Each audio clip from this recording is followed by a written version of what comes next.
안녕하십니까. 지난 시간에는 제가 불교에서 인간의 고통을 크게 8가지로 분리해서 그 중에 생로병사와 사랑하고 아끼는 것과 헤어지는 것에 대한 고통, 싫은 일을 당하거나 원수 같은 사람을 만나는 것, 얻고자 하는 것을 구하지 못할 때 고통, 이렇게 7가지를 얘기했습니다. 그 7가지로 끝나는 것이 아니라 진정한 의미에서 고는 오치원고에 있다고 그랬습니다. 그러면 이번 시간에는 오치원고의 의미를 한번 살펴보겠습니다. 이번 강의 제목은 매트릭스와 인간의 삶이라고 붙였는데, 매트릭스라는 건 다른 뜻이 아니라 짜여진 틀을 말합니다. 짜여진 틀인데, 여기서 매트릭스는 매트릭스라는 영화의 제목에 나오는 매트릭스로서 AI가 만든 가상현실을 매트릭스라고 생각하시면 되겠습니다. 그럼 부처님이 왜 삶이 고해로움이라고 했을까를 생각해 보면은 매트릭스에 갇힌 사람들을 생각해 보면 됩니다. 매트릭스에 갇힌 사람은 그 매트릭스 속에서 그 나름대로 희로애락을 즐기면서 즐겁게 살아갑니다. 그런데 만일 매트릭스에 갇히지 않고 매트릭스 바깥에 있는 사람이 이 매트릭스 안에서 재밌게 사는 사람을 보면 뭐라 그럴까요? 이걸 생각하면서 이 강의를 들어주시면 감사하겠습니다. 부처님은 사람이 그것이 고통인 줄 아는 고통도 있고 그것이 고통인 줄 모르는 고통도 있다고 설하셨습니다. 그래서 지난번에 말씀드린 8고 중에서 오치원고를 제외한 나머지 7가지 고통은 누구나 다 그런 고통이 있는 줄 압니다. 이 7가지 괴로움 때문에 삶이 고다 한다면 불교가 염세주의라는 평을 들은다 하더라도 어쩔 수 없을 것입니다.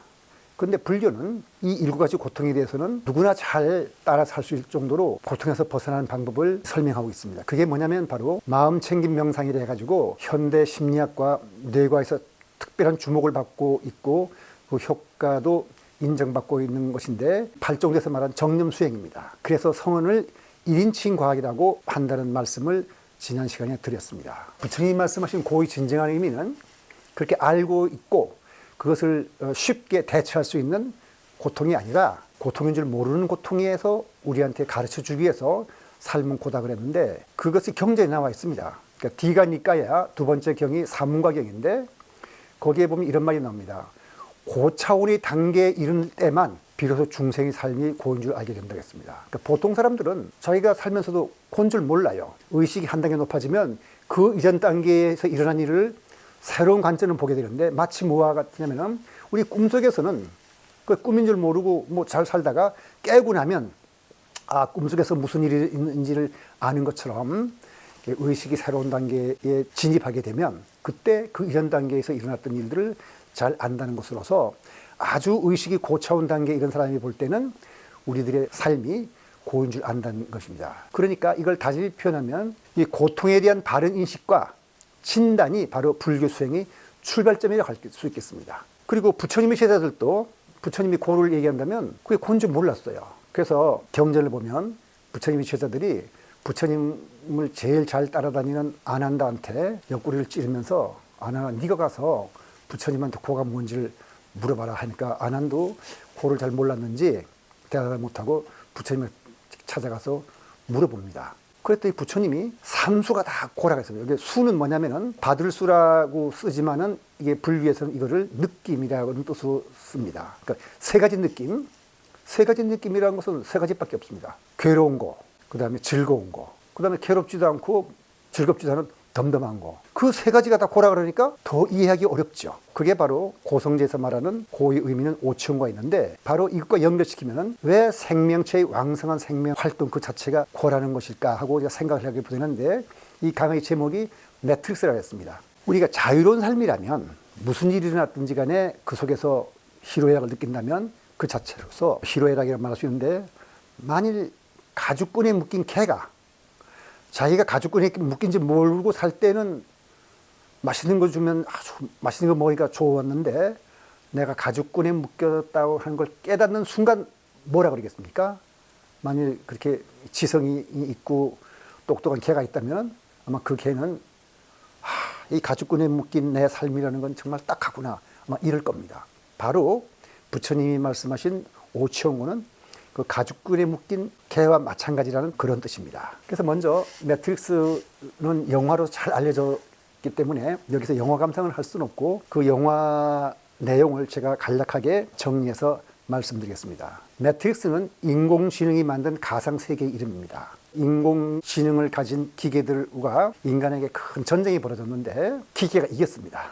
기계가 이기고 나니까 인간을 에너지를 뽑아 쓰기 위해서 사육을 합니다. 인간한테 이제 브레인 게이트를 만들어서 그 브레인 게이트에다가 컴퓨터 칩을 꽂아서 이제 가상세계 연결했더니 그 속에서 인간이 느끼고 있는 오간통에서 소위 아니 비설 신이죠. 보고 듣고 맛보는 그런 감각이나 모든 게 기계가 만든 프로그램을 통해서 그렇게 느끼도록 조작한 겁니다. 그렇지만 사람들은 결국은 로봇의 생체 에너지를 뺏기고 죽어가지만은 그 가상현실 속에서는 그런 사실을 모르게 만들었으니까 사람들은 모르고 그냥 현실을 착각을 하고 그냥 희노애락을 느끼면서 살아가요. 기계들은 인간을 사육하면서 정신체계를 이용해가지고 마치 현실 세계에서 정상적인 삶을 사는 것과 똑같은 착각을 일으키도록 가상공간을 만들었는데 이것이 사실은 실제 인간을 놓고 보더라도 뭐 그렇게 이상한 건 아닌 게 어차피 우리 현재 인간들이 살고 있으면서 경험하는 것은 모두 뇌에서 느끼는 전기 신호로 이루어지는 것입니다. 그러니까 기계는 현실과 똑같은 상황에 가상공간을 만들어서 그것에 접속한 상태로 인간이 살아가도록 만들면 인간은 그게 현실인 줄 알게 되죠. 그게 바로 매트릭스입니다. 근데 기계가 만든 것을 가상현실이라고 한다면 이 세상도 두뇌가 만든 가상현실이에요. 이 세상 일은 있는 그대로 우리가 보는 것이 아니라 두뇌가 우리한테 그렇게 보고 느끼도록 만들어준 거니까 그걸 가상현실이라고 할 수 있는데 불교에서 일찍부터 그런 말을 했습니다. 여기서 두뇌란 말은 이제 뇌각이 발달했기 때문에 두뇌가 마음이라는 뜻에서 두뇌라고 했지만은 불교에서는 마음이 만들었다는 뜻으로 말했는데 초기 경전에 보면은 오온은 행이 지은 것이라는 말이 있습니다. 오온이란 말은 인간이 우리 몸을 구성하고 있는 5가지 요소, 물질과 그다음에 느낌과 지각, 그다음에 인간의 의지, 그다음에 의식 이런 것들은 전부 다 쉽게 말해서 크게 말해서 오온을 달리 말하면 물질과 정신이라는 뜻이 되겠는데 그 물질과 정신은 현재 우리가 보고 있는 물질과 정신은 행이 지어낸 것이다. 여기서 말하는 행은 인간의 마음이 만들어낸 업입니다. 그 업에 의해서 그렇게 보고 그렇게 느끼도록 만든 것이다. 그리고 또 다른 경제에 보면은 유의로 조작해내기 때문에 행위라고 했는데 여기 유의는 그냥 나중에 자세히 설명드리겠습니다만은 우리가 경험하고 있는 현상계입니다. 우리가 보는 현상계를 이런 식으로 만들어내기 때문에 행위라고 한다. 사실 말해서 인간이 마음이라고 한다, 업이라고 한다. 그런 뜻이고 법구경 개송에도 보면 첫머리가 그거죠. 모든 것은 마음으로부터 나왔고 마음은 모든 것에 앞선다. 그리고 모든 것은 마음으로부터 이루어진다. 그 다음에 화엄경에는 일체유심조, 정확하게 말씀드린다면 화엄경을 해설하는 약찬계에 일체유심조라는 말이 나옵니다. 그 다음에 불교 심리학이라고 할 수 있는 유식불교에서는 삼계유심 만법유식이다. 그러니까 욕계, 색계, 무색계라 그러는 세상은 전부 다 마음이 만들어낸 것이다. 그럼 대승기술론에서는 삼계호의 유심소작이다. 그러니까 욕계, 색계, 무색계라 그러는 이 세 개가, 그러니까 욕계는 우리가 보통 말하고 있는 이 세 개라고 보면 되는데 사실 그보다 더 많습니다. 뭐 지옥도 있고 하늘나라도 있으니까. 근데 하여튼 그런 세 개가 전부 다 허위다. 있는 그대로가 아니고 마음이 지어낸 거다. 이런 뜻입니다. 이걸 정리하면은 범부는 깨닫지 못한 사람은 자신의 뜻에 따라서 자유롭게 사는 것 같지만은 사실은 여기서 말한 행인데 그건 여기서는 업이라고 부르면 되겠습니다. 마음속에 저장되어 있는 업이 그런 식으로 보고 느끼고 듣고 살게 만들었다. 업에 끌려다닌다. 즉 업이 바로 가죽끈에 해당하는 거죠. 그래서 매트릭스의 불교적 이해를 제대로 이해하기 위해서 잠깐 불교 해설가로 유명한 스리랑카의 수도승 라올라 스님의 설법을 들어볼 필요가 있습니다. 이 라올라 스님은 우리나라 말로도 책이 번역되어 있는데 나라는 것이 없다는 사실이 있다는 제목의 책으로서 우리나라도 알려져 있는데 사실은 서양에다가 불교의 교리를 현대적 개념과 용어로 설명을 해서 유명한 사람인데 이분이 앙구따라 니까야에서 여러 가지 행복의 목록을 찾았습니다. 그래서 부처님은 고통이 있다고 말씀하셨지만은 삶의 행복을 부정한 것이 아니다. 이렇게 얘기합니다. 가정생활에서 우리가 느낄 수 있는 행복과 또 출가자가 느낄 수 있는 행복, 또 감각적 쾌락의 행복과 감각 쾌락을 자제했을 때 느낄 수 있는 행복, 절제 행복이죠.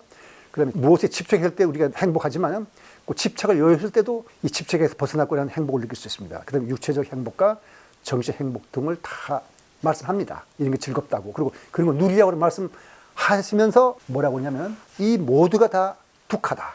두카란 말이 팔리어로 고통이라는 뜻인데 두카다. 그럼 이상하죠? 즐거움도 고라고 했으니까 거기에서 한 걸음 더 나갑니다.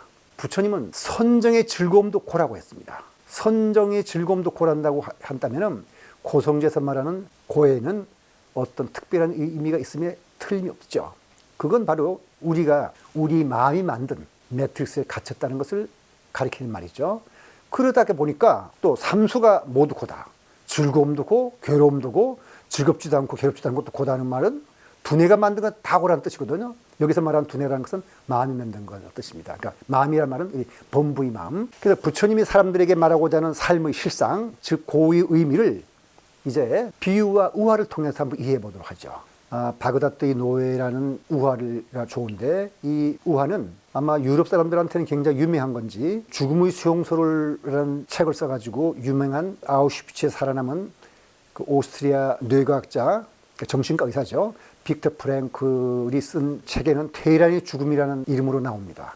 아가사 크리스티의 소설에도 다마스커스를 무대로 나오니까 이 비슷한 얘기들이 굉장히 많이 있는데 저는 여기서 바그다드의 노예라는 이름으로 그 우화를 여러분들께 말씀드리겠습니다. 이거는 1960년대 미국의 정신분석가로서 유명한 칼 메닝거라는 심리학자가 자기에게 배반하는 자라는 책을 썼습니다. Man Against Himself가 바로 자기에게 배반하는 자인데 우리 마음속에는 우리를 배반하는 어떤 요소가 있다는 뜻이죠. 그래서 어떻게 인간이 업이 만든 프로그램에 끌려다니는 것을 아주 이 우화를 통해서 설명을 잘하고 있습니다. 한번 그 우화를 말씀드리겠습니다. 바그다드 교회에 한 장자가 살았습니다. 아주 부자가 있어가지고 노예에게 심부름을 보냈거든요.